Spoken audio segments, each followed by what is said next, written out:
Ah, yes, that familiar, we'll go with sound collage from Home Improvement. This is not Home Improvement, this is Boob Tube Boys, a TV show podcast. I am Brian Vaughn, I am joined by Van Lee.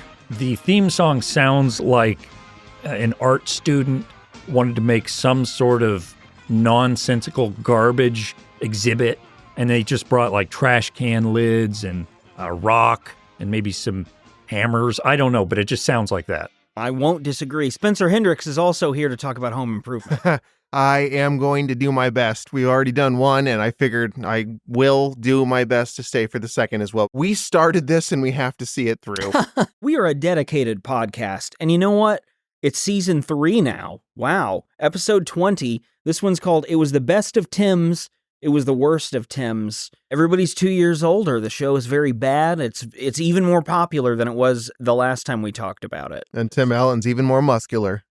That's Dickens, right? Yeah. Okay. No, this is Allen. Well, how do you think Charles Dickens would feel about knowing Tim Allen co-opted his I think about very like famous Hemingway. opening? They'd be like, yeah, that's cool. I love being used this way. This rules. Well, this makes me want to come back to life. Necromancy. Got one in early. We talk about necromancy on this podcast sometimes. This episode, here's what it's about. Jill hosts a baby shower for a friend despite Tim's protests.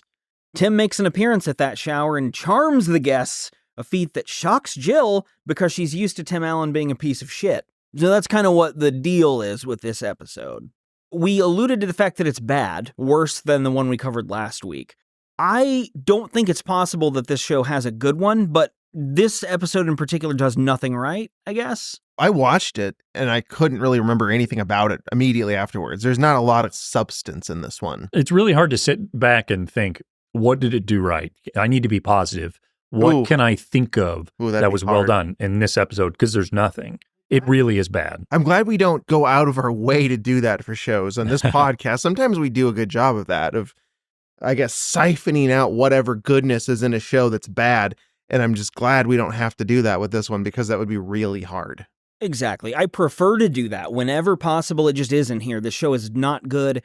And in this particular instance, it's actively aggravating. I had a grimace on my face almost the whole time. Yeah, there were a lot of groans happening, and not like, but like, ugh. How did you guys physically respond? Were you able to just stone face it and ignore it when he grunted in the episodes, or did you actually like, ugh? Legitimately, there were at least a couple of that sort of thing. Just the angry exhale. I could not resist at least eye rolling at the very minimum. And sometimes I did actually make a noise out loud about how like disgusted I was by it. I scoffed out loud at the mother-in-law joke that happened in our last episode. Did you guys laugh at all at any of it?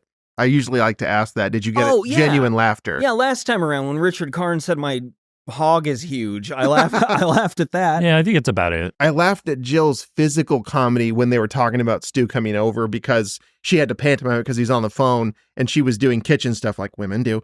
And she picked the knife up and used it like Psycho, like the stabbing thing. And that part was actually appropriate for the episode. I wish she would have stabbed Tim Allen right there. Would have made you really would have laughed. Would have made for a much more interesting show, I think. I do have one super awesome thing to say about Home Improvement, but I'm going to wait until it occurs. It's coming up soon, and it is the highlight ever of Home Improvement. Okay, we'll be waiting for that. I sure don't remember it. I don't either, so this is interesting. This time around, we have a cold open, which started in season 2. That's why we didn't see it last week. Cool. Yeah, right. We start with Tim threatening Brad, which is the older mullet kid, that he will shove him to the ground and pin him within 3 seconds and show him his wrestling moves. The 3 seconds part, I don't think he needed to say. I think that's always required. And again, where most shows might choose sports, Tim Allen seems to prefer lifting weights and feats of strength as his male bonding activity. That's true, and he wears Detroit Tigers sweatshirts. Always wearing the Michigan stuff. Gotta rep those Michigan sports teams for sure. It was Lions in the intro, I think, and Tigers in this episode. And a little bit later in this episode, he mentions something that would be good for the ball game. So he is a sports guy. Of course. It's weird, though, that they make the wrestling with the boys the central theme and not tossing a football. Maybe this is more believable. Maybe if we saw Tim Allen throw a football, we'd think he was a wussy man. I don't know. I've never seen him play. Brad is less mulleted right? Like he doesn't quite it's have... tamed down because, the future. Sure. And a couple short years after this, you wouldn't want to have one at all, I don't think, by the late 90s. And never again, I don't think. There's a little bit of a comeback happening right now, maybe. I don't know. I've seen a few out and about, like some sort of modern mullet. Modern mullet. Yeah. Updated for the times. Brad correctly points out to Tim, I know that you were able to shove me onto the ground, but I'm a child and you're an adult. And Tim says, well, I'll take on all of my progeny then. And then all three kids sort of mob him until Tim is able to employ the double smelly Nelson, which is another armpit-centric plot point of Home Improvement, just like last time. And I don't really know what it is other than making your kids smell your pits. Jill walks in during this and is not fazed one bit and says, oh yeah, the smelly Nelson, that's his finisher. He's always done that to me. Actually, one of the ways that I fell in love with your father was by him shoving his armpit into my face, apparently. I completely buy that Tim Allen smells bad. I firmly believe in that. Here's the thing, though. You've glossed over the most important character in 90s television. So this is where it happens? This is where it happened. It just happened. Oh. These boys and Tim Allen, they're all wrestling one another and vying for top spot in the Taylor household. Went off to the side in the living room with them. A little CGI 3D Home Improvement logo with buff-ass arms comes in and waddles and wiggles its arms around like it got confused and then just zips right off. That's the thing that I guess they did for years. But it's not like they're showing the logo up in front of the show that's happening. They made it like it's in the scene with them. What is it? What is it? What is it? It's the words Home Improvement with buff arms and little shoes. What is it supposed to do? Be muscular, but be Home Improvement. Because it's way before we get to the credits. Is it just introducing the show in a way that is unavoidable to encounter? Because your eyes are drawn to this cartoon and this live action family comedy. I somehow must have just completely glossed over this. Seriously, probably by now you're have what no the memory fuck is this shit? of this thing. I will be making a gif of it. It's so amazing. I'm looking forward to that. Okay, let's say it's not there. You're in the 90s, you're flipping through the channels, you come across a virile man wrestling with his children. Yeah, real hound dog. You think, I don't know what this is. I can't watch this bullshit. I don't know what it is. I refuse to watch a show that doesn't tell me on the screen right now. Yeah, so you back up, you put that little guy in there, and you go, oh, it's Home Improvement. Let me continue. Well, no, first, you say, I don't know what this is. The logo pops up, and you're like, oh, I got to catch it with my eyes because it's fucking flying around the screen. Once you do, though, you earned it, too. And it has really captured your focus because you had to work to read that title. Yeah, you're invested now, so you might as well see it through. Yeah, and you see Home Improvement as a buff logo, and you think, this show must be good. And you're like, I'm going to watch all 206 episodes. That's how they trick you in. But the thing is, it isn't good. I'm going to make you look at this thing. So I'm going to pull this up real quick. I'm going to pin you in about 3 seconds. It's going to be over here. Fair, Dad. You weigh like a ton more than me. Okay, if that's not fair, why don't I just take on all three of you? All right. And then it just patters off. Yeah, it's a little drone. But it also has little... Yeah, you think it has sound a effects. name like Trademark Taylor? I wish they would have all noticed it and acknowledged It it. screamed in horror. or maybe wrestled with it too. Oh, yeah. Maybe Tim gets it in there. Gives it a half-smelly Nelson. Once Tim's done beating his kids, Jill says, hey, will you help me put away some groceries? And Tim does that grunt, the trademark grunt. Van, do you want to do it? He notices all the groceries are finger foods and finds out that Jill is hosting a baby shower. Oh no, it's for her friend Linda. He does not want this. As they're going over the specifics, Tim reveals his hidden depths. Anyway, it's at 2 o'clock on Saturday, and a lot of people from work are going to be there. You mean a lot of people or a lot of women people? Women people, Tim. They're just like men people, only they have longer hair and they're smarter. Bunch of women at a baby shower, yakking about stretch marks, bloated, labor pains.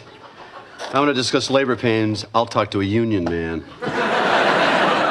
Nothing redeemable about any of that, and it isn't funny either, so fuck all that. Jill wants Tim to meet her friends. He says, no, I have tool time, which he seems to forget the name of, and they don't reshoot it. It's really weird. You would never forget the name of the TV show you star on.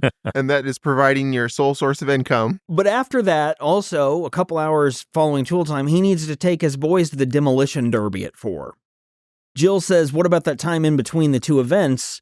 Tim says, I got to do upstairs stuff. He's jerking off. Yeah, he definitely is. Probably to an image of a power sander. I will say that does sound like a plenty enough busy day to me. Like Yeah. I'm defending Tim a little bit here when he says I'm only free 2 to 4. I'm working in the morning, then I'm taking the kids somewhere at 4. Jill's like, well, there's 2 hours. You can just give the rest of it up for this. It's like, well, maybe not. Yeah, you would need to decompress a little bit. Upstairs And time. I would argue Jill should think this through. Do you really want Tim Allen at a baby shower? It turns out, yes.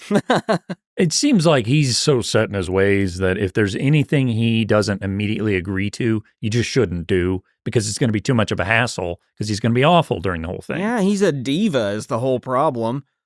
Okay, after this scene, we get the intro sequence again. It has not changed. It is a hideous mess and an affront to the eyeball. After that, though, we're redeemed. It's Tool Time again, the best show that's on Home Improvement. A new Tool Time gal gets the crowd chanting the name of the show because it's so exciting to be at like just a renovation show, I guess, in the crowd. Well, you got to have that live audience to clap and cheer Tim Allen. You can see that Tool Time has gained a little bit of fame since we last saw it. The set is fancier and has more accoutrements. Tim comes out to rapturous applause. The audience loves him, and he is wearing something different. It's too blue. All I wrote down is his suit is blue and way too blue. And really noisy. Like he has a really loud tie. He looks like Dave Coulier or something. Like he's a 90s prop comedian.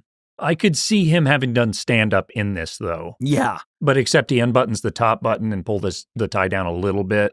And it's baggy in the way that 90s stuff is. Like, I'm not saying that everyone has to wear form-fitting clothing, but that clothing it makes it look like there are people in there with him. Don't you kind of sense only for nostalgia, like feel a little bit warm inside when you see it, though? I do. It's one of those things that's like, oh, that's my childhood home. I do. Back when all adult men looked like they were boys pretending to be adult men because their clothes were too big for them. It's great. And it does, yeah, and their hair's poofy. Only because we're the age we are. For anyone else, I would be like, that's stupid. Oh, that's disgusting. Yeah. We learn quickly, unfortunately, also that Al's not here due to illness. He won't be able to be on Tool Time, but the Tool Time cast do wheel out this wall with a phone on it and Al's clothing stapled to it. I got a little chuckle out of me, actually. It's pretty funny, and we find this is Al's first sick day, but he's not even really sick. He's still doing the show via phone. Kind of a forward-thinking thing in this age of Zoom calls. Yeah. And I guess that's a good character trait for Al. Like, he won't even miss the show when he's sick or something. It's supposed to be he's that dependable. And he's probably never sick because of how good his beard is. It's a barrier for germs. What's the logistics here? Do you think that Richard Karn was actually sick, so they had to do this? Did they do this just for a bit? If that's the case, does he still get paid the same amount? You know, what's the question? We'll have to get Richard Karn on the show and ask him that. I wish. Those are good questions. I really think this is a case, has to be he either couldn't physically be there. Yeah. So they had him record the lines, or was only contracted for X amount of episodes and they had to fit him. You know, there had to be some technical reason. Otherwise, I don't think you come up with this idea. And you would rather have the actor there in person showing off, you know, how he has a giant hog or whatever. Well, and you could then have your B plot be sick Al Borland doing something at home and you see him. Yeah. So I do think there's some credence to he wasn't there. That's a good point. He's wearing like a sleep cap that he goes and it the blows up. Of it. Yeah. That'd be great. This is one of those times too when you said that it was like, man, why didn't the episode do that? Why? And then the whole show go that direction. And then you remember what is make in it the an Al episode, show. Too. Yeah. Once we find out Al's not there, Tim says, despite this, we will continue with our week-long salute to plumbing, and he brings out Felix, a soft black gentleman, an older man in a cabbie hat, who has apparently been Tim's personal poop unclogger for years and years. Really cool they got Garland Adams to come to Tool Time. Garland Adams was a guy that bowled at the bowling alley we all used to work at. That's it. That's the joke, guys. Yeah, I love that guy. Even I didn't get it. Great. Like, you literally just made that joke for one person. Oh, and it worked for its intended audience. One. It was really Nailed a slam dunk. Al starts chuckling over the phone in a subtle way. I actually really like this. As Felix starts talking about all of the things he's had to do to fix Tim's toilet and stuff like that. Then Felix shows that he's way funnier than Tim and should be the star of Tool Time. Showers. Speaking of showers, what do you think of baby showers? No, I'm against them. I think babies should take baths. No. It's a different sort of shower. It's like when women get together and yap about what to do when their water breaks. With any kind of water breakage, you want to call a licensed plumber.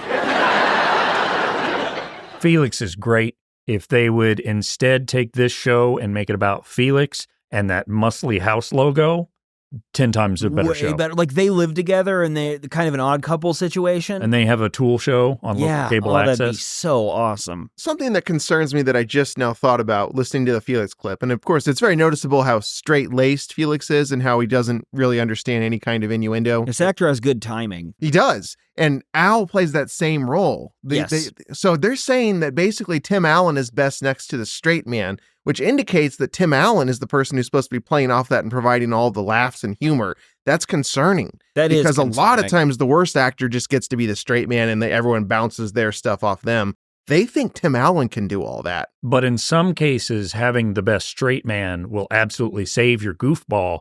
I think, honestly, if we look back at Dumb and Dumber, which I think is a great movie, Jim Carrey does Jim Carrey things that maybe at the time were hilarious. Alrighty then, somebody stop me. In Dumb and Dumber, yes. But I think looking back on it in hindsight, we can say that the fact that Jeff Daniels was so fucking good being the straight man in that, I think it elevated Carrey's performance, which I didn't necessarily like. I totally get that sentiment. Here's what I would say about Home Improvement that I think might be going on. I think this is the rare, nay, unprecedented instance where the straight man is asked to be both the straight man and the funnier of the pairing. Fair enough. Whereas the other thing you have is essentially a fly buzzing in your ear. That's Tim Allen. A fly with a set of wrenches or something. Oh no, somebody swat that thing. Only. Tim makes Heidi, who is the new Tool Time girl, wheel out this, as he calls it, sweaty toilet, and then spends a little bit of time trying to explain this phenomenon by making the toilet lid talk, lifting it up and down, and speaking for it. Have you guys heard of this sweaty toilets? Have you ever seen it this? Sounds disgusting. Has never happened to me, and I pray that it does not. Very weird. He says it's because the cold water in the tank, and then there's the hot air of the outside, which causes the condensation on the side of the tank.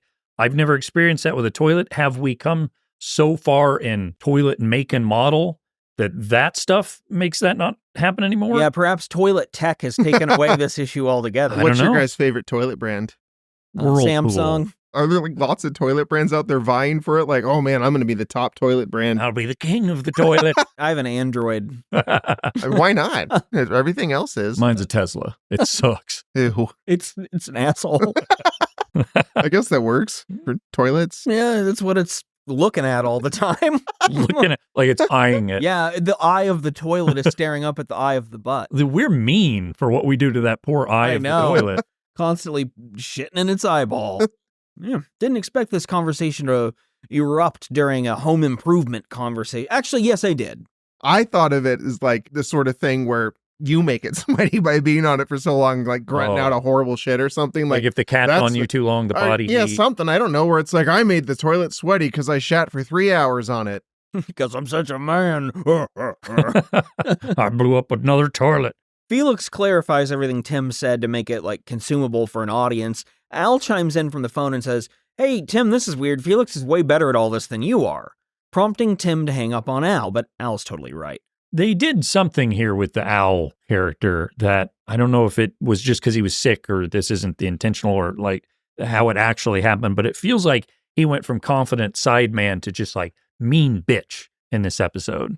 And I didn't know that was their dynamic, even having seen these, like 10 years ago or something. I didn't realize how much they were at each other. I didn't either. And it could stand to reason a couple more years working together. You know how actors are. You work together too long, there get to be these bitter blood feuds within the cast. I like to think, since we all decided unanimously that Richard Karn is a wonderful person, is a real, like the real Richard Karn is wonderful and perfect. I like to think that actual Richard Karn hated Tim Allen when he worked with him, as well as the characters. This is our headcanon, and I like it. I agree with it. Let's keep going with that. Okay. Now, if Tim Allen was at odds with Richard Karn, I wonder if he considered himself a carnivore. Just a question, just something to think about, guys. He's jealous of his Karn cock. Who wouldn't be? Felix and Tim on Tool Time spend a little more time talking about foam liners, epoxy resins, stuff like that I definitely know about. Sure. Anyway, there's a lot of talk about Benford products also. which again is not real, not a real company, but they make it seem like it as much as they mention. I would have thought it was real if I hadn't looked it up. So that's actually one of the things I'm impressed with. I wish they would have done like an entire product line for them and maybe a logo. some fake commercials. Yeah, They definitely had a logo. They did? Well, and I know there's like the last 2 or 3 seasons, one of the big plots is Benford buys Tool Time. You're nodding like you actually remember this. I mean, it sounds familiar, and I'm not surprised they took it that direction. And so yes. the thing that Tim does is he's like, well, I want to showcase other tools. And they say, no, only Benford on our show. Only you, Benford's buddy. One of He those. has a problem with it. So Benford's a bad, big company. They're a bad business. This is probably like when Coach coaches an NFL team. In Detroit? The Orlando Spirits or whatever the they were. Orlando Lightning Bolts or something. I'm not sure. I wish Dauber would smash Tim Allen. Tool Time ends with Tim gluing his hand to a toilet tank and Al calling in to make fun of him for doing that. Okay, 2 things. Who pats epoxy with your bare hands? That's A tool expert, Everything you just said obviously. would not happen to me. I can tell you because I wouldn't be involved with any but of even that. if You wouldn't you be have a using puddle it. of epoxy, you would know. You've used super glue, right? all the time. Would you squirt super glue and then just pat at it like a toddler? No, not at all. That's I the wouldn't do equivalent. most of what Tim Allen does. It's a Well, good rule of life. Yeah. It is stupid that they're making him like the bumbling dad part. They're applying it to his supposed expertise in the show, which is really dumb. Yes. It's not a good sell at all. Like this guy who's so good at tools, Yeah. has a show and he doesn't know that. I would think he would. The other I thing do too. think No, I got to get this out. The epoxy would just eat through that foam. You can't use that kind of foam with that kind of epoxy. See, this is why it's good we have somebody who knows about Yeah. doing stuff. Yep. That's not how you're gonna Yeah. get. Sorry, I don't buy it. I don't buy it. Fucking Tool Time. Well, the just whole not gonna thing, work. the whole thing is bad. They've ruined Tool Time, and it was a really good show. There is a more, I guess I would say, absurdist show about a guy who sucks at doing this sort of stuff, like handiwork, who lucks his way into a show like Tool Time that could be funny. Oh, but yeah. it has nothing to do with Tim Allen. It's not this. I It like is this not this. idea. There's a lot of different things they could have done. Yeah. Do you remember? But this is what they did do. Right. couple months ago, we did a bonus episode or something where we had to come up with fake plots. Oh, yeah. Yeah. And you said we were going to do writing prompts. Yes. We need to do that. I have been, well, The yeah. necromancer hospital one, which is That's just right. a fantastic idea that a hospital would employ a necromancer. I've not stopped thinking At about least that. one on staff. At least. Maybe a whole wing of them. You'll see over here our necromancer wing. This was donated by, of course, our recently resurrected billionaire friends. Now, don't mind Dr. Cox. He has a sweet heart, even though he's mean. He's a necromancer now. You could totally save money on hiring good surgeons if you had necromancers. You could just get like cheap, not really actual Yeah. graduated from med school surgeons because if they kill you, they've got the insurance on there. Yeah, I mean, our newest surgeon, it's Jeffrey Dahmer. Who gives a shit? I mean, we'll just bring them back after they're done. Get them a case of Milwaukee's best. We just hired the best necromancer doctor in the country. What's his name? Jesus.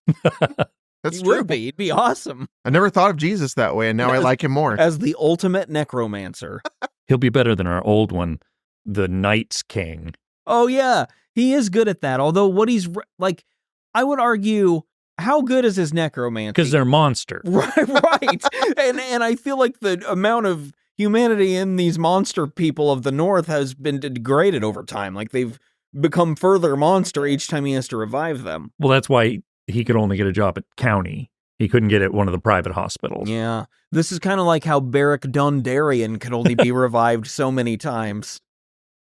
So in Home Improvement, there's a baby shower where 8 adult women gather around a slew of baby gifts. And then, at the suggestion of Cake, just the mention of it, everyone oohs and ahs as if in a trance, like those little cartoons that go on the waves of smell. And they float towards it. Tim walks in right now and he tries to run right upstairs in his massive suit, but then Jill says, "No, please stay and say hi to my friends." Tim Allen says, "I will not pretend to be your Latin lover. I don't understand. No one was asking for that." He then tries to leave again, but Nora, one of Jill's friends, says, "Hey, Tim, I really liked your squeaky floor episode of Tool Time. It's my favorite fucking show." I don't think anyone in the Home Improvement universe watches Tool Time. I don't think that gets any ratings or anything. I just don't buy it. It feels so public access. Why would all these women who are obviously such cliche women that they're doing this baby shower together and giggling about cake and Why would they watch Dual Time? It doesn't even make sense. It makes no sense. And it works, though, because it appeals to his vanity, which he has a lot of. We reveal here that Tim is a narcissist on top of everything else. Time. I like your show. Oh, I suddenly want to be at this baby I love shower. baby showers. I like the idea, as you were saying, Spencer, that these women are obviously supposed to be stereotypical, mindless women who love Tim Allen. What if, to make one masculine, they just had her there with like a hammer and an apron on, and she's the one who's watched Dual Time? Is your baby a boy or it's a hammer? He loves your show from in the womb. That's how it started. It's not just Nora, though. Jill's other friends pipe in. Eve says, Tim's hotter than you said, Jill. Look at this stud muffin. And then Tim says to her, I should buy you a condo. Ha ha. I hate this show. Are these women blind and deaf? I don't know. That's the only answer. This was a baffling scene that I think Tim Allen wrote. Oh, yeah. I think he wrote it for himself. Tim starts helping out, or this constitutes it, by just grabbing slices of cake and handing them to women. They can't do that. At random. This is portrayed as like, how thoughtful. That is so difficult to do, Tim. You did the thing that anyone should do in that scenario. You can ask a little kid to do that. In fact, Randy could do it. Yeah, where's fucking Randy?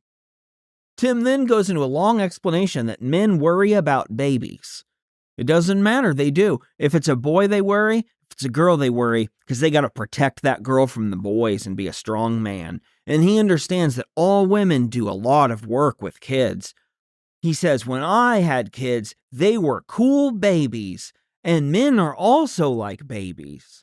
And this is apparently supposed to be just charming the shit out of these women. In reality, it's awful, and Jill would be horribly embarrassed and mortified over Tim's behavior. Yeah. But in the show, it's like, oh my God, your husband's perfect. Wonderful. As soon as Tim leaves, all the women run up to Jill, and just like Spencer said, they're like, Tim is a catch. He's so charming, caring, hot, sexy, jacked as fuck. Jill agrees. More jacked than he was 2 years ago. Especially during that weightlifting episode with Stu Cutler. Episode? Nothing. I didn't say anything. Nora, do you know something I don't know? Nora's in the Truman Show. Yeah. Nora's breaking the fourth wall. Tim Allen, when he sat down 2 years prior and thought, I want a TV show. Yeah. I want it to be all about me. There are going to be tools and a bearded sidekick who I'm better than, but he sometimes is clever. He said, I want to do all of this for the sole purpose of writing one scene where a bunch of women fawn over how wonderful I am. And this is the culmination of that thought. Oh, yeah. It pays off. And Jill agrees with all of her friends, but she does acknowledge this is not how Tim usually is. He usually sucks.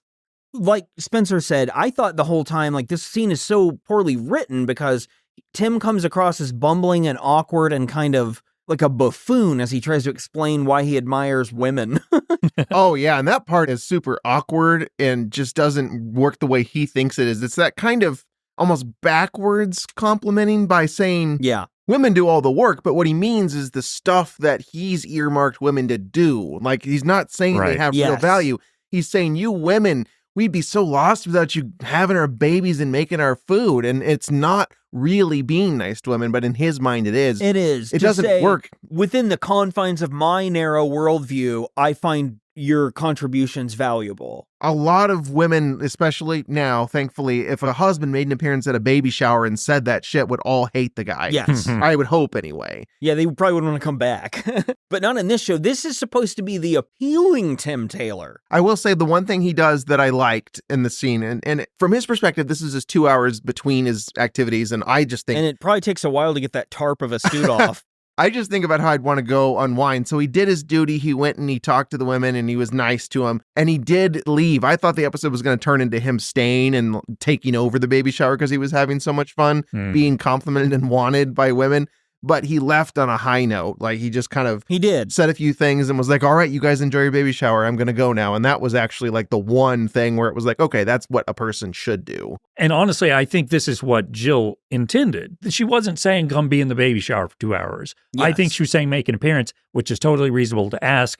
He did it, and now he can go totally reasonable altogether. But everyone loving Tim so much. No, not so reasonable. Not reasonable, and it sets off a reaction in Jill. She just doesn't get it. Once the party's over, Tim keeps this up. He comes down, he says, hey, I loaded the gifts into Linda's car because I'm a great man. And he tells Linda, I'm taking the boys to the demolition derby now. Linda asks Jill, are you just constantly laughing being around Tim all the time? He is so funny. Oh my God. He's the total fucking package. He's Lex Luger. You can say something nice about your friend's spouse, but isn't it a little bit much how these women Kinda are weird. These It's women are aggressive. all like, "Can I fuck your husband sometime? I want him to be the father of my baby that I'm about to give birth to. Can we Can do we that?" switch this one out for that? For a Tim baby? Randy and Brad and Philip and Jones and whatever, they get in the car and Jill says, Tim, I'm going to talk to you about your baby shower performance today. You were incredible at that shower. You were funny and charming and sexy. All the women wanted to be married to you. Oh, I want to be married to them too. Maybe we could work out some kind of timeshare arrangement. You know, sometimes I just forget what an amazing hunk of man you are. Oh. well, that was gross. And it doesn't even end there. No. There's a brief period in this episode where Home Improvement turns into a little softcore porn. Yeah, it's like Cinemax level. The Little silk kids, stockings. the kids are honking the car in the garage. And Tim's honking something else. Yeah, he's doing a window washer. I don't know. Tim, Window washer? sure. I've Whatever heard these that. 40-year-olds are fucking doing. Busted out his squeegee right then and there. Yeah, he's going to get those flies right off there. Wait, do you think the windows are just covered in They've flies? been on the highway. Oh, like a car window. Yeah. I'm thinking like a building. Oh, yeah, that wouldn't have as many flies. Maybe bird Maybe. shit still. Okay. Yeah, so they're pawing at each other, this married couple, and eventually Tim says, I guess what I'll do is get in the car and take my kids to the event and not have sex with you right here while they could barge in. So Jill should probably understand that that's the thing that needs to happen. Yeah. She's like, no, I actually do want you to abandon our children and fuck me. Tim, I am in Very heat. bizarre. And you know what? Give Patricia Richardson the fucking Emmy right now. Yeah. Someone pretending that successfully to be that horny for Tim Allen. Yeah, she wanted it for to be fucking tool time. Buzz Lightyear. Ugh. Mm-hmm. Buzz Lightyear. She wanted to get buzzed by his Lightyear. You know what? Give Brian Vaughn the Emmy Yep, right thank here. you. The podcast The Emmy.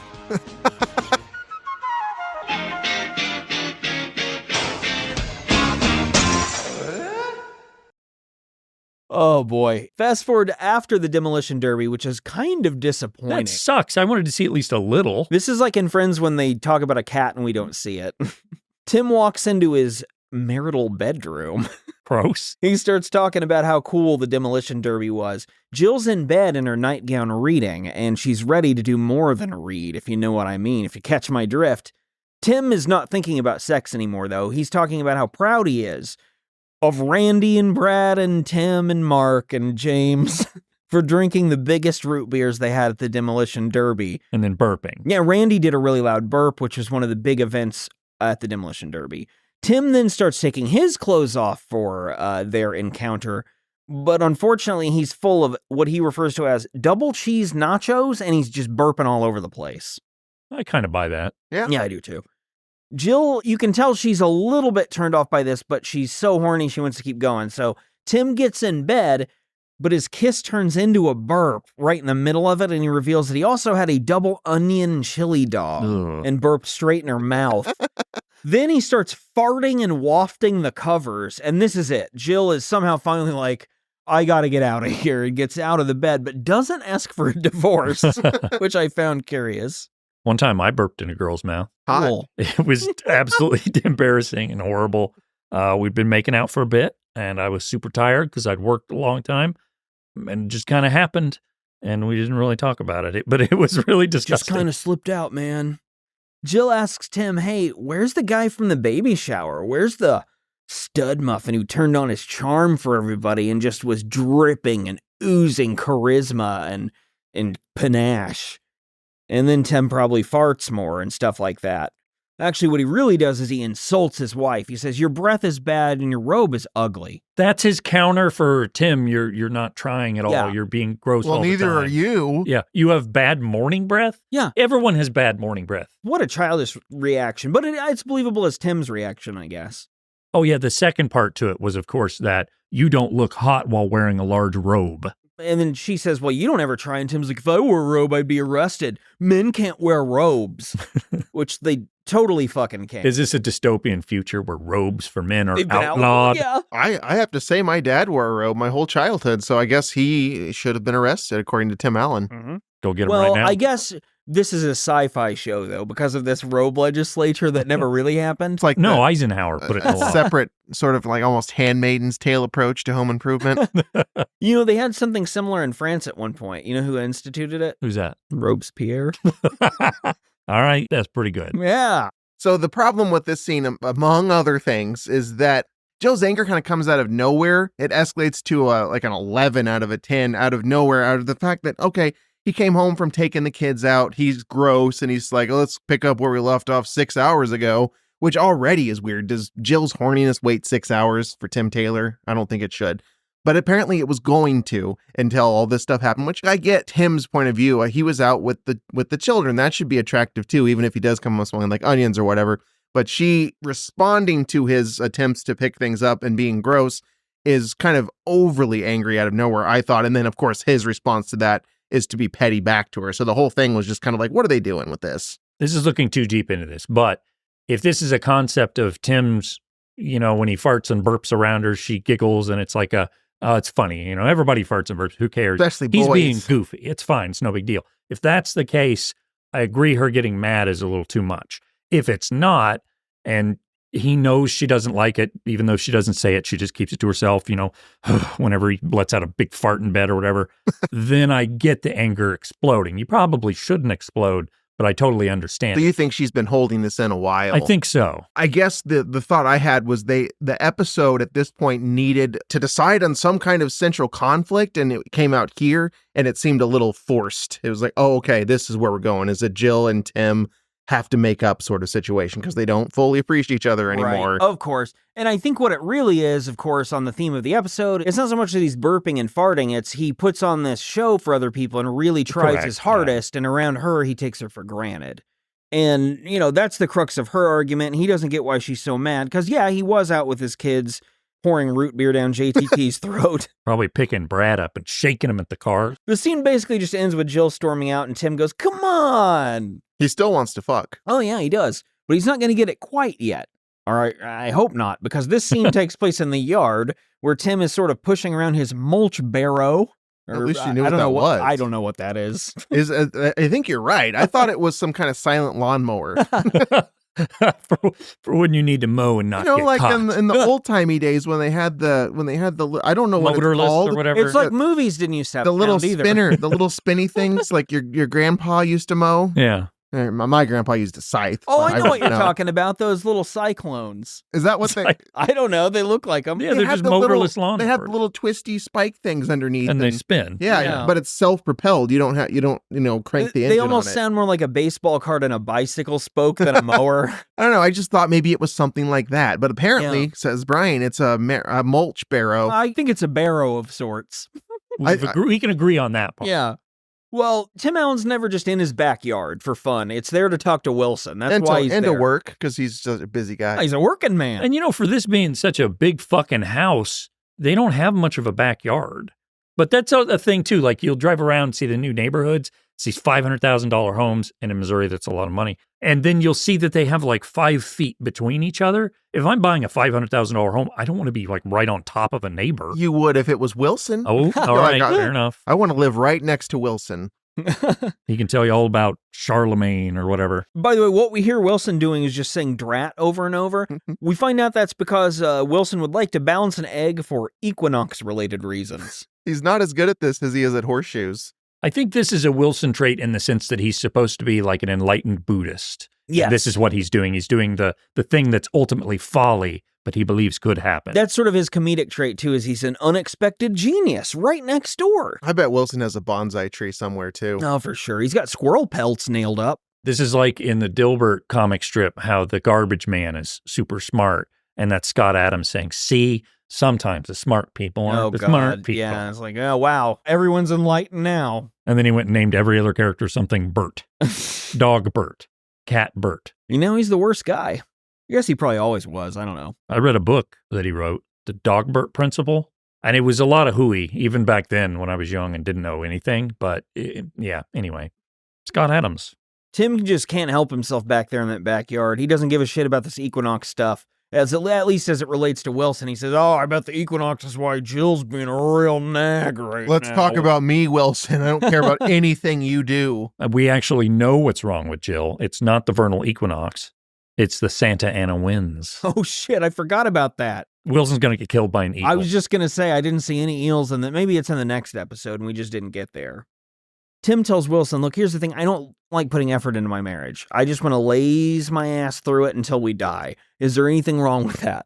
Wilson says, yes, that's horrible. He offers one of his literary quotes that he likes to do, which prompts Tim Allen to do a mother-in-law joke. You get one per episode? Yeah, I guess so. Wilson points out, you say, why try after 15 years? Don't you think that would make it mean even more? Show that you love her, that you're still putting in that effort after 15 years? And Tim Allen says, I never thought about a thing a second way before, and they both agree that he should not fart in the yard. Is this the conversation with Wilson where he does one of them? While Wilson's Yes. Inquisitive grunt. While Wilson's expounding upon all these advanced theories of how to treat your wife like a human, and he's like, No, human people or women people? I believe that's verbatim from earlier. Yeah. In my notes, I have this written down. Now, I believe it was for this moment. Could be applicable in many places. Tim is very stupid. I had that too. I had that actually as one of his primary character traits. Having talked to Wilson, Tim goes back to his bedroom wearing his greasy coveralls, and he says, Jill, while I was working on my hot rod, I was thinking of you. Tim says, I don't try as hard these days. And Jill says, yeah, I know. I've gotten lazy too, and it's going to be clear that we're equal to blame here, even though Brian's pretty sure it's 2/3 you, Tim. Tim says, I was nervous back when I was proposing. This is related to this somehow. And Jill says, well, you still make me laugh, Tim, even though you're aggressively unfunny. Disgusting. Tim brings her a single flower and strips off his coveralls to reveal that he's wearing a tuxedo. The studio audience goes ape shit. And then Tim, rather than doing a James Bond related joke, just says Bond, James Bond. It's the laziest. Yeah, doesn't even try. The married couple begins dancing to piped in music. Jill reveals to us she's nude under the gown, and Tim makes a noise. I don't like it. I could take that little snippet of you saying Tim makes a noise, put it anywhere in this podcast, and it would be believable. Yeah, that's again, Spencer pointed this out, that's his catchphrase, an array of noises. He stands up at one point before they start dancing, walks over to the wall, and pushes a button on this 90s house. That's the music button. And like saxophone music comes out. Did they have a saxophone button? Kenny G button. Oh, it's worth it then. Yeah. That saxophone, as Van pointed out, it is wailing, and we just stare at the back of Jill's calves for like 20 minutes until we fade to black. And a CGI flower just falls down across the screen. It is so dumb looking. They should have brought the Home Improvement thing back. Like as Cupid with a bow and arrow. See, they could have them different costumes. Yeah. It's beautiful. Man, we have a lot of good ideas for Home Improvement. 20 years too late. 30 years too late. Oh, we're old. I don't like hearing it said that way, that the show is that old. No one talks about JTT at recess anymore. No, he's 40. The next morning, it's breakfast time, and Mark's confused. He asks his 1,000 other older brothers, why aren't mommy and daddy awake yet? JTT says, Mark, they sleep in after they have a big argument. But Mark says they weren't arguing. They were jumping around in bed. They were not sleeping, clearly. What were they doing? Brad sidles up to JTT, and the older brothers then convince Mark that their parents were having somersault contests. Oh, okay. Mm-hmm. Mark says, well, why can't we play? And JTT, who is 9, so he knows all about fucking, he says, trust me, you do not want to play that game. You get a little hint of the snarkiness that Jonathan Taylor Thomas's character, Randy, I guess. Randy. A real name that people had in the 90s? No, it was not. We're a little younger than JTT. No one is named Randy that's our age. That's true. I never knew a Randy. This Randy, you get a little sense, although it's his only line or close to, and really both of these episodes hardly, and he says that, like, trust me, Mark, you wouldn't want to play. Yeah. I think he's supposed to be like an old man trapped in a boy's body. By the way he acts, he's always so snarky and flat. It's like an alien. Wait, that's that show. Alien? That's a movie. Third Rock from the Sun. That's the whole concept yeah. with Joseph Gordon-Levitt. Mhm. But that's exactly what it feels like with Randy here. He's some old sage that knows it all. JGL versus JTT. The kids of the 90s. One of the things that Jonathan Taylor Thomas's character does later is get really into journalism. He writes for the school newspaper and he asks for Tim's advice on one of the stories he's going to cover. Oh, that's a good idea. Which is amazing, yeah. Something about the cafeteria, they're doing something weird and they need to be investigated. He says, Dad, I'm going to blow the lid off that lunchroom or something like that. And so Tim's response is, done that. Because he was a prankster teenager. Yeah, of He course. did shit in the cafeteria as a kid. So that was his joke to Randy's journalism thing is like, I fucked shit up in school. Yeah, you've come up with this wonderful thing that you're passionate about. I blow things up. I did pranks. I think the only journalism story that Randy could be writing where he should consult Tim is if it's about windows or doors. Brad plays football later too. Of course he does. Then they foresaw that in our last episode, talking about how he'd be a big muscle football man. I don't know what Mark does and I don't really care. He's real emo. Like he Really? wears black and Oh, I Tim bet doesn't Tim like doesn't. I was that. going to say Tim wouldn't like that a bit. Well, now that we know what happened to the boys, what happens in the rest of this episode? Al dies. No, that's the only part of the show. Well, The he gets heart and soul. resurrected. Oh, okay. No, the Taylors wander downstairs and they're saying, man, what a great day. They're both in a good mood because oh boy. They boinked. Yep. Mark asks, hey, who won the somersault contest? Tim says, Jill won. She always wins. What Doubt. the fuck does that mean? And hold on. And after the kids leave the room, Tim asks if Jill did win. And Jill says, I came twice. Doubt. Of course, on the sitcom show, she had to just say Yeah. twice. But yes, she did mean, in fact, Tim, you fucked the shit out of me and I had 2 women orgasms. Fortunately, I didn't internalize all this too well because I was busy thinking about that Buff Home Improvement logo. What it means is Jill had 2. No, I don't need to know. Okay. If you need to ask me later, I'll tell you. I don't need to know any about that. All of this provokes Tim to do his grunt thing again. Presumably he's getting horny again and his robe is about to rise. Okay, well that's it for the actual show, but then there's more bloopers after the final scene, and this is just as bad as last time. The big blooper here is the crowd, the studio audience, forgets to say tool time, and then Tim messes up a line. Mm-hmm. That's it. Hilarious stuff. Heidi does scold that crowd pretty good. She's too. mean. Like, Yeah, she she does. You're supposed to say tool time. Everybody knows this. Duh. Oh, you seem like you're a Pamela Anderson guy, not a Heidi guy. No, I'm a brunette guy, so I like Heidi a little better. But Heidi was mean. Heidi seemed like she took her job more seriously than Sure. Pamela Anderson did. She was there longer. Pam was only 2 years. She left had to after go to season Baywatch. Heidi might have graduated from the Benford Executives program. I don't know. 2. We'll never know. I don't think there's a lot of analysis to do in terms of Home Improvement as an overall series, but I do want to focus on a thing that I believe, Van, last episode you brought up early, which is, where is it in the pantheon of the worst things we've watched?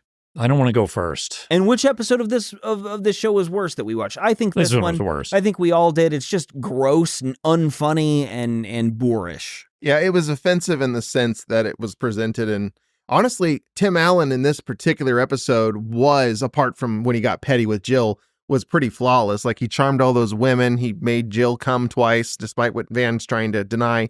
And on top of that, he was a really good family man. He was active with the kids and he's always doing the shit with the show. He just seems like he's a kind of a saint.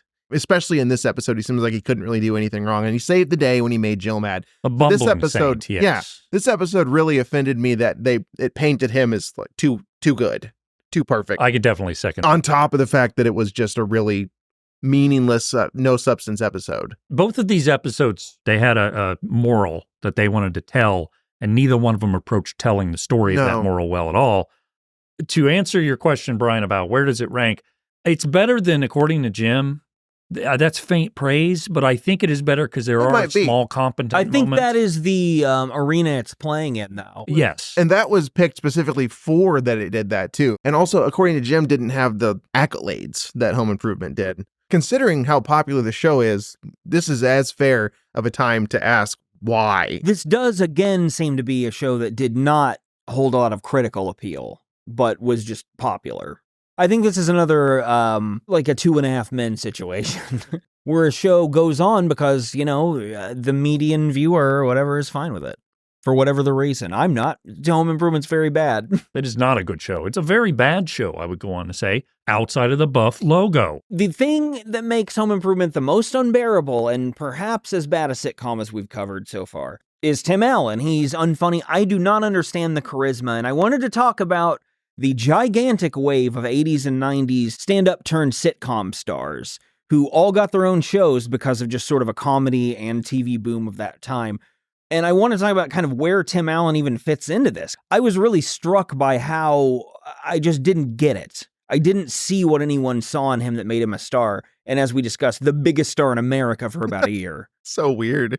So I was kind of thinking about the categories of these, of the stand-up comedians who get their own 90s shows and what they're supposed to symbolize. And these are just a couple of broad categories. I have your effete, kind of educated city dwellers, your Jerry Seinfeld, Paul Reiser, Frasier, Ray Romano, Frasier, Ellen DeGeneres was one, Bob Saget even in Full House. They're in San Francisco. He's on TV. Bob Newhart when he's in The Psychologist Show, but not when he owns the Inn in Vermont. Then you got your working class everymen, your Tim Allens, your Kevin James, your Roseannes, Drew Carey, Jim Belushi, George Lopez, Bill Cosby, Bernie Mac, and again, Bob Newhart fits here too for the other sitcom. So when thinking about all of this, every single person I mentioned, except for Jim Belushi, fittingly enough, I feel like is markedly more talented than Tim Allen in some way or another. Like, I see it in some way. Here's the, oh boy, I'm going to say something somewhat nice. He does play an everyman, and I think he can play that convincingly in a sense of, I buy anytime Tim Allen is playing any character on screen, that guy can probably work with his hands a little bit and isn't great at I most buy things. that every man could do just as good a job acting. I'm trying to funnel it into something positive, but he's so bad at humor. We've hinted that he doesn't deliver lines well. Actually, that's a point I didn't even bother to make while we were talking about the show. He flubs a lot of lines, or it stutters, and a lot little things. A lot sticks in there, and it doesn't feel naturalistic. It feels awkward, like an actor read a line wrong. My prime example being when he forgets the name of his show, Tool Time, he forgets what it's called, and they don't edit it. It's not good. I mean, and there are multiple ways to make a show work, I think, from being one of these stand-ups. You don't have to, like Jerry Seinfeld we talked about when we covered Seinfeld.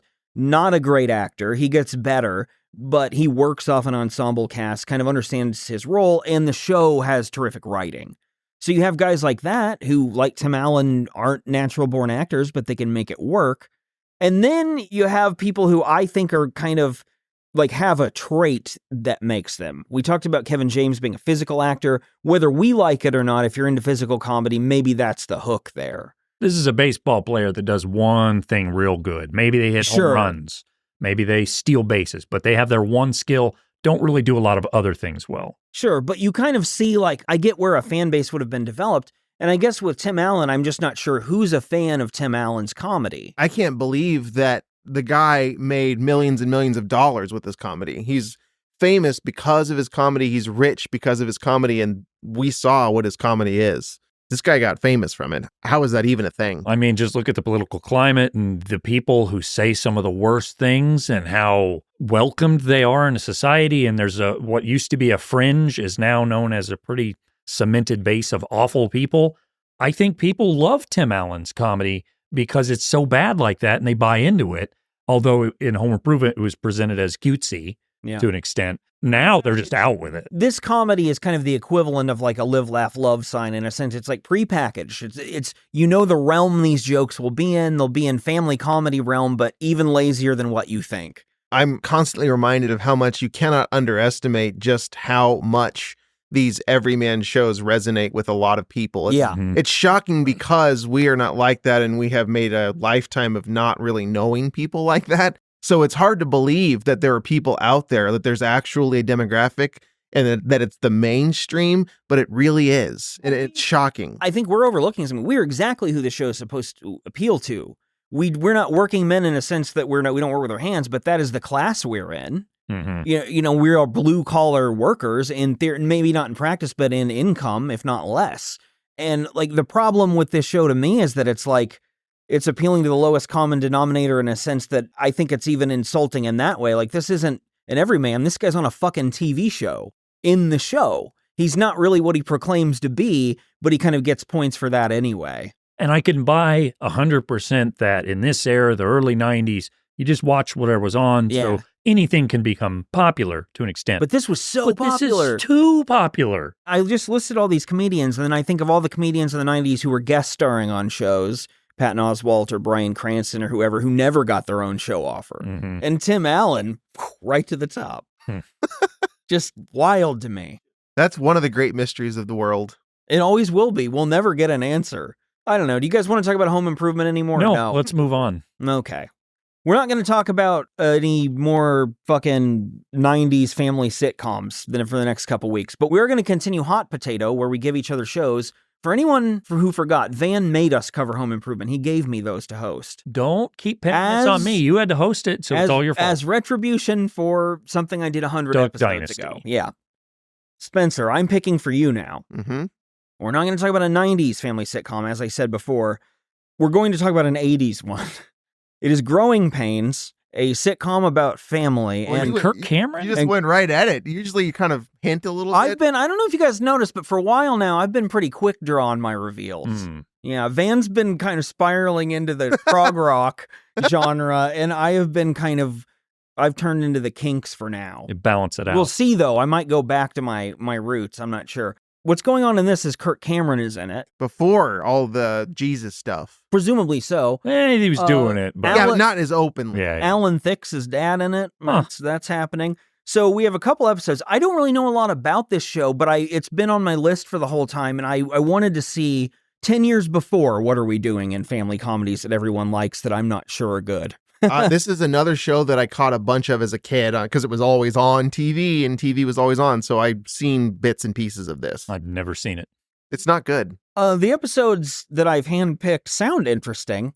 First up, we have season 2, episode 15. Thank God it's Friday. TGIF, baby. While the rest of the Seaver family spends the evening at home watching TV, Mike and his pals Oh boy. Mike and his pals Eddie and Boner No. are offered cocaine at a party. Ooh. Cool. So that's probably going to be interesting. Who's this Boner character? I mean, Spencer, do you know? No. Okay. And I feel like I'd remember that name. I'll tell you, Boner's the one who's going to do the cocaine. I Kirk hope Cameron may so. not, but Boner's all about it. And then because I know what kind of things Spencer likes to cover when he hosts, at least boy. for the last few rounds.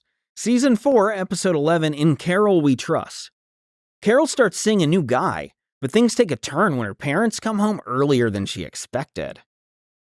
Matthew Perry guest stars. I love this, even if it's not really Matthew Perry, like in the Rawhide episode where He it's just a comes character up. name that This will we be your tie third in Matt straight Perry. show. That's Yeah. good. I like this. So yeah, I don't know what the deal with Growing Pains is, but we're going to do it.